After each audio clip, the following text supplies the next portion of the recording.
चलिए रुक करेंगे भोपाल से मुख्यमंत्री डॉक्टर मोहन यादव की ओर। मैं सर्वप्रथम माननीय अध्यक्ष जी से आग्रह करता हूं, कृपया संबोधन प्रारंभ करें। आज जी राम जी बिल को लेके हमारे द्वारा एक पत्रकार वार्ता रखी गई है। हम सबके आदरणीय हमारे लोकप्रिय मुख्यमंत्री मोहन यादव जी, आदरणीय प्रहलाद जी, आदरणीय कृषि मंत्री कंसाना जी, आदरणीय विश्वास जी, आदरणीय हमारे पशुपालन मंत्री जी, हमारे किसान मोर्चे के अध्यक्ष जयपाल जी और हमारे मीडिया प्रभारी जी, आप सभी को मालूम है कि भारत के प्रधानमंत्री मोदी जी ने संसद के दोनों सदनों में जी राम जी जो हमारा अधिनियम 2025 है उसे मंजूरी दी। एक ऐसा बिल जो देश में ग्रामीण क्षेत्र में एक क्रांति लाएगा, एक ऐसा बिल जिसमें 100 दिन की जगह 125 दिन मजदूरी मिलेगी। मजदूरी भत्ते का प्रावधान है जिसमें कांग्रेस द्वारा भ्रम फैलाया जा रहा है कि योजनाएं केंद्र से बनती है, जबकि इस बिल में ग्राम पंचायत को अधिकार रहेगा। परिवार का पंजीयन, रोजगार गारंटी, सभी काम की जिम्मेदारी पंचायत की होगी। पंचायत जो काम चाहती है, राज्य सरकार जो चाहती है, क्योंकि राज्य सरकार की भी हिस्सेदारी होगी, तो वो सारे काम हो पाएंगे। 50% कामों का निर्णय करने का अधिकार हमारी पंचायतों को रहेगा। और सबसे बड़ा, मैं तो क्योंकि खुद ग्रामीण क्षेत्र से आता हूं, जब किसान का समय रहता है बोनी और कटनी का, उस समय हमारे जी राम जी बिल के जो मजदूरी देने का काम है वो बंद रहेगा और बाकी दिन ये शुरू रहेगा, ताकि किसान को भी काम करने वालों की दिक्कत ना हो और मजदूरों को भी डबल काम मिल सके। जब खेती का काम है तो खेती का और बाकी समय हमारी योजना का। मैं समझता हूं कि एक ऐसा बिल जिससे गांव की अधोसंरचना का विकास होगा, लोग ग्रामीण क्षेत्रों में अपने हिसाब से गांव की जरूरत के हिसाब से काम कर पाएंगे। सरकार के ये बिल आपके बीच में, आपके माध्यम से नीचे तक जाए, इसके लिए हमने ये प्रेस कॉन्फ्रेंस रखी थी। मैं इस पे विस्तार से हमारे मुख्यमंत्री जी प्रकाश डालेंगे। मैं उनसे अनुरोध करता हूं कि मुख्यमंत्री जी इस पे विचार अपने रखें।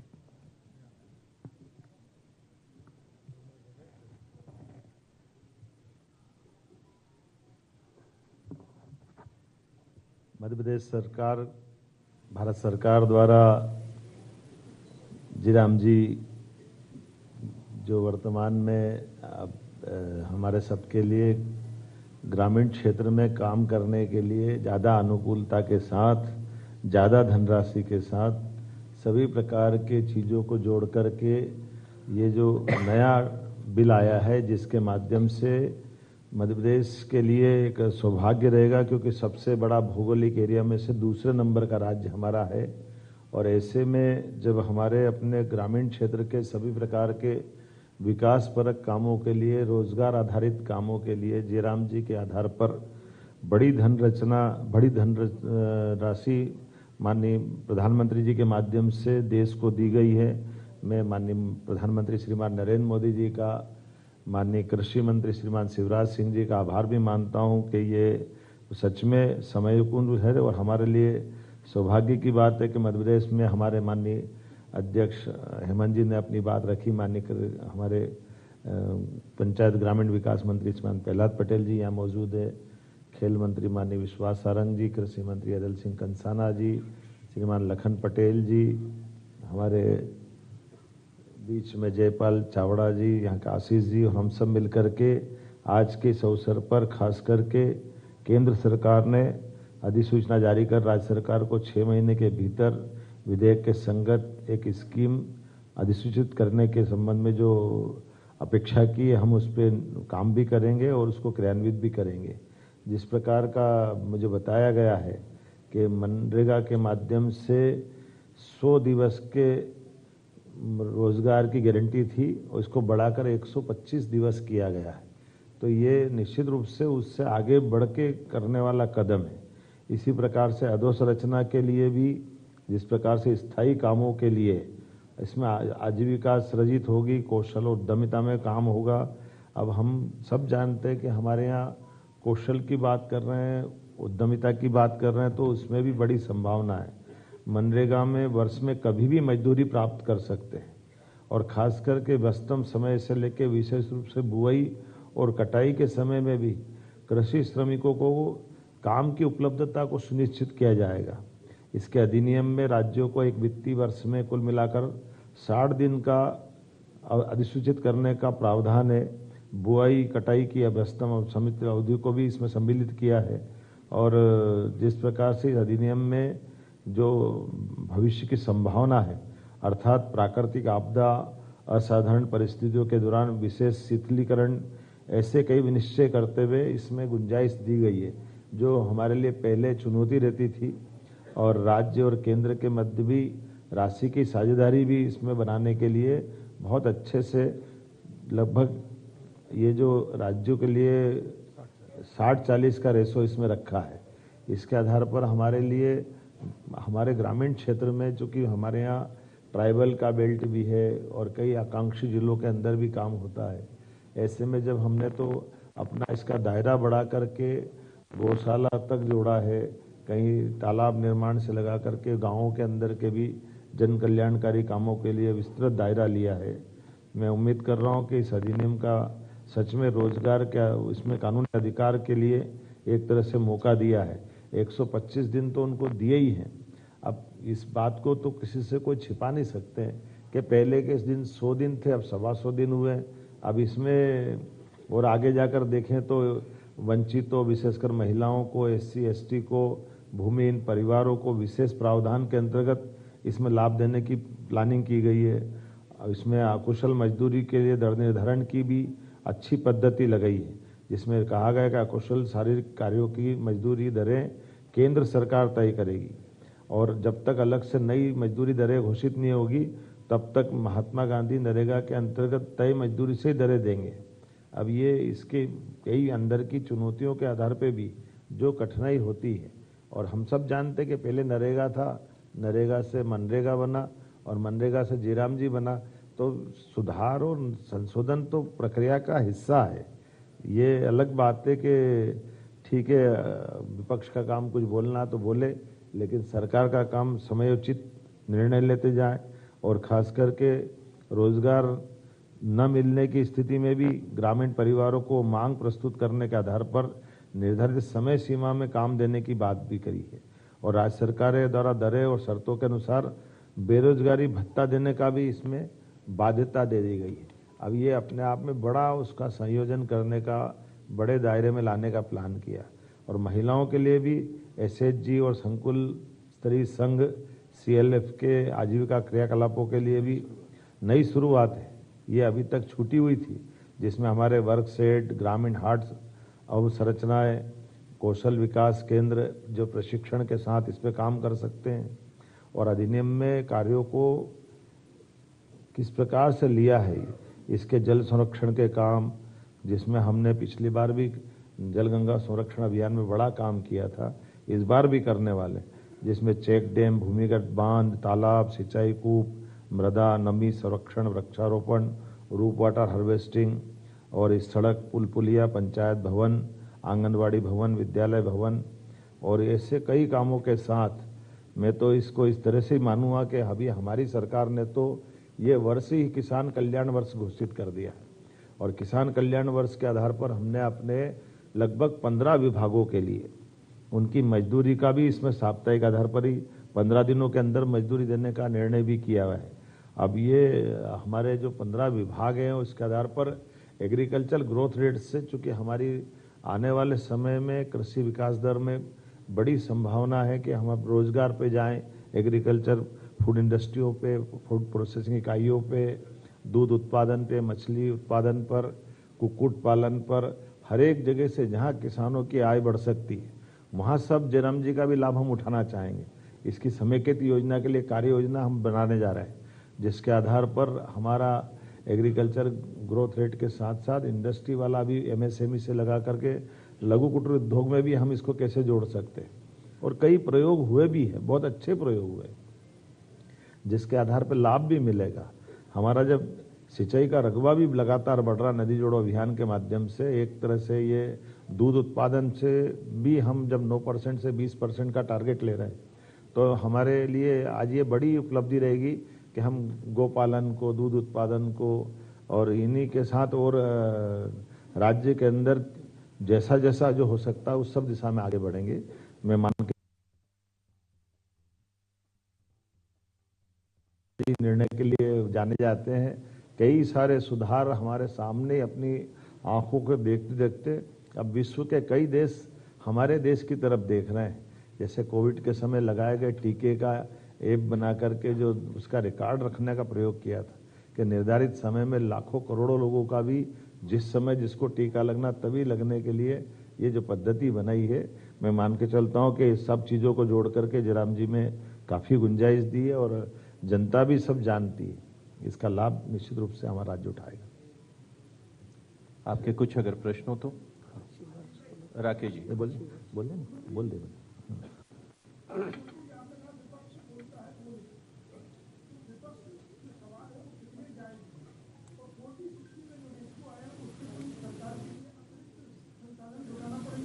नहीं, हमारी सरकार इसमें सक्षम है। हम ये 40-60 का जो रेशो है वो बहुत अच्छा है और हम तो पहले ही लागू कर चुके हैं। और ये बात बिल्कुल सही है कि विपक्ष का काम उनका प्रश्न करना है, लेकिन विपक्ष भी तथ्यात्मक बात नहीं कह रहा है, इसकी कमी है ना।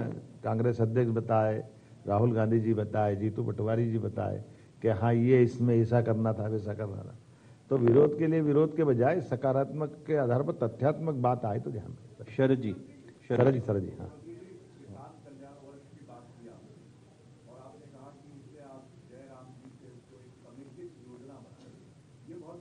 बहुत अच्छा। आप दोनों का लाभ ले सकें, जो फायदे हैं, तो इनको ये समेकित योजना 15 विभागों का इससे जुड़ाव किस तरह से आगे बढ़े। देखिए, ये मेरे को कागज देना।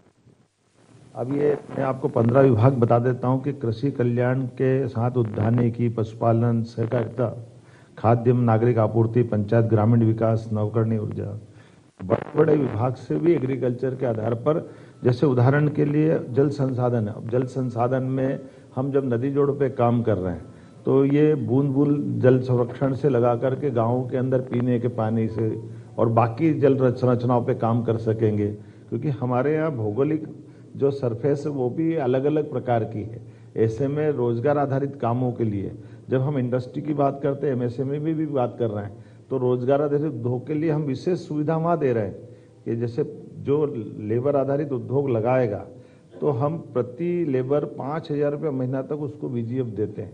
तो ये हमारे लिए तो इससे और बड़ा वरदान क्या होगा जब हम उसको जयराम जी के दायरे में भी लाएंगे, क्योंकि सौर ऊर्जा में भी ये ना कौन सा भी नर्मदा घाटी, राजस्व, वन, लघु कुटीर उद्योग, सूक्ष्म एमएसएमई तो बता ही दिया मैंने, उद्योग निवेश, सभी क्षेत्रों में इसका जबरदस्त लाभ मिलेगा। और इसी आधार पर कोई भी राज्य, खासकर माननीय प्रधानमंत्री जी के नेतृत्व में तो अब ये काम का एक बड़ा लाभ हम मिला ही है, लेकिन एग्रीकल्चर ग्रोथ रेट हमारी ये सबसे अच्छी भी है। और अब इंडस्ट्री की तरफ जब हम जा रहे हैं तो ये हमारे हर एक व्यक्ति का इसके बाद पलायन भी रुकेगा और अच्छे से काम करने का मौका मिलेगा। प्रवीण दुबे जी।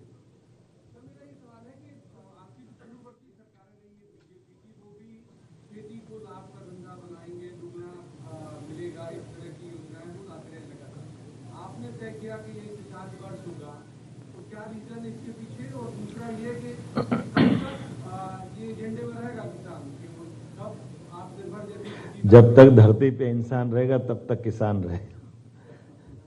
हमारे लिए धरती पुत्र किसान की परिभाषा, लेकिन मैं आपको मैं तो ऐसे ही विनोद में आपकी जानकारी के लिए कि जो माननीय प्रधानमंत्री जी ने 4 हमारी विशेष जातियों का उल्लेख किया है या विशेष आयाम के रूप में लिया है, आपकी जानकारी के लिए महिला, युवा, किसान और गरीब, इसी आधार पर हमने अपने 4 वर्षों का अलग अलग बाइफर्केशन किया है।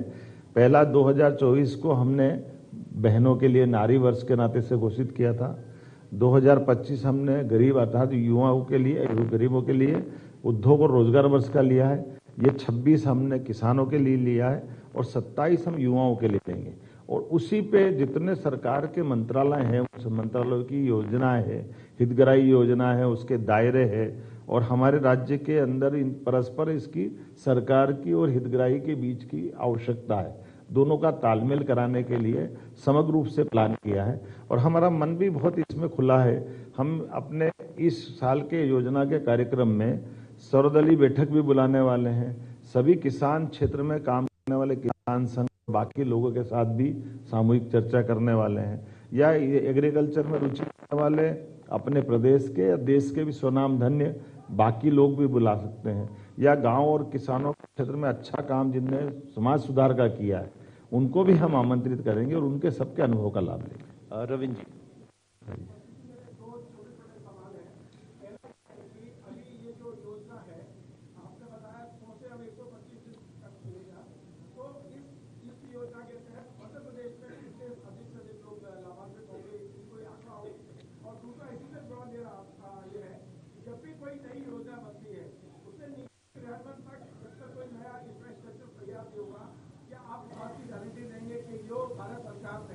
ये योजना बनाई है उससे मध्य प्रदेश में खर्चा 6% से 9% किया, अमला बढ़ाएंगे।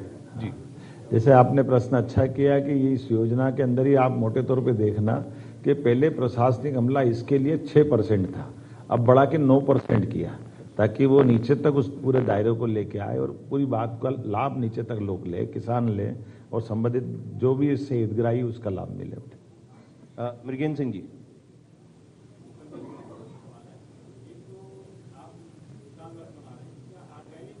उत्पादन में चरम पर है, प्रोसेसिंग में हम बढ़ चुके हैं।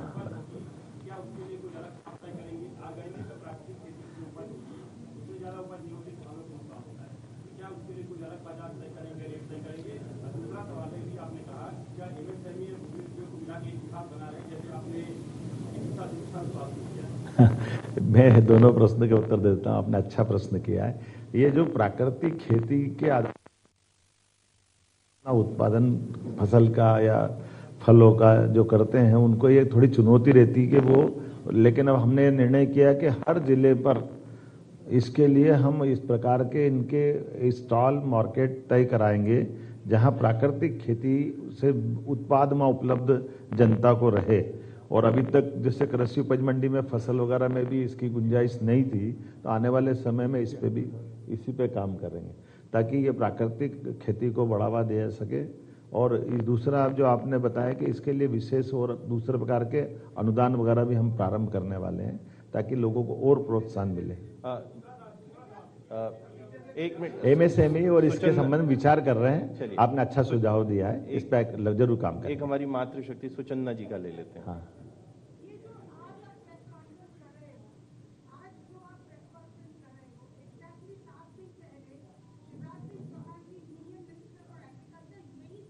जिले में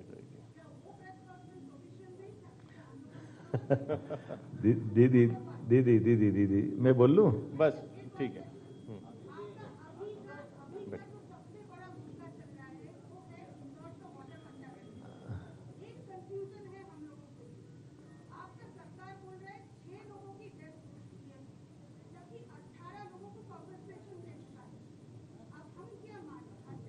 ठीक है दीदी, हो गया, प्रश्न आ गया, बैठिए आप। आपने बोल देते हैं उसमें बात होती है। अभी तो हम लोग जिले में जाके हम लोग करने वाले हैं, विषय यही रहेगा। ये क्या है कि जो इकोसिस्टम है, भारत सरकार के बाद राज्य सरकारें अपनी उस योजना को जब लागू करेगी तो जनता के लिए सबसे बढ़िया माध्यम हमारा संवाद का प्रेस के माध्यम से आप जनता तक पहुंचाएंगे। मुख्यमंत्री स्तर पे आज कर रहे हैं, माननीय प्रभारी मंत्री माननीय कृषि मंत्री जी ने इस बात का अच्छे से जवाब दे दिया कि अभी इसके बाद जिले में भी होने वाली है और जिले से फिर तहसील में भी लोग करेंगे। जब तक हम ये इस बात को नीचे नहीं उतारेंगे तो बात कैसे बनेगी, एक बात। दूसरा, एक विनम्रता के साथ निवेदन करना चाहूँगा कि ये जो आपने कहा कि गिनती का, हमारे लिए एक भी व्यक्ति की जान जाना अत्यंत कष्ट का विषय है, इसलिए हम इसके आंकड़े में नहीं पड़ रहे। ये अलग बात है कि प्रशासन की दृष्टि से उनका जो अपना तरीका होता है कि आमतौर पर जिनने पीएम कराया है तो वो जो आंकड़ा उनका कुछ था, हमने कहा कोई बात नहीं, उस परिक्षेत्र के अंदर जो हमारी एक खास करके दुखद जब घटना होती तो उसका पंजीयन होता है नगर निगम के माध्यम से। तो जो वहाँ के लोग चाहेंगे उनके दृष्टि से अगर कोई राहत देने की बात आएगी तो हमारी सरकार उस आंकड़े के बजाय हम सबके साथ है।